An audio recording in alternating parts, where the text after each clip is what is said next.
Welcome to Ask NCM, where we do our best to answer frequently asked questions from our clients from around the country.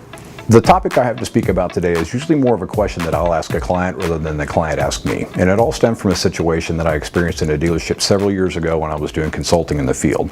And after having worked with the service advisors for several days on the service drive, I realized I wasn't really getting anywhere with them. And finally, I just point blank asked one young man, "Where do you want to be in 5 years?"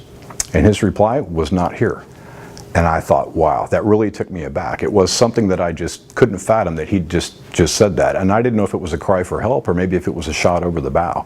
And I had a conversation with the manager shortly thereafter, and the manager didn't really seem that surprised that the young man had said that. The fixed operations director was really apologetically embarrassed when we had the conversation though.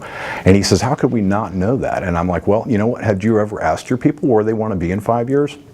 This young man that I was working with had been onboarded probably 2 years before I came into the store. He'd been in his position for some time and he was pretty personable with customers. He had a retail background before he came into the automotive business. He seemed to have all of the skill sets that you would think would be successful. But what I realized is that this young man had no inspiration.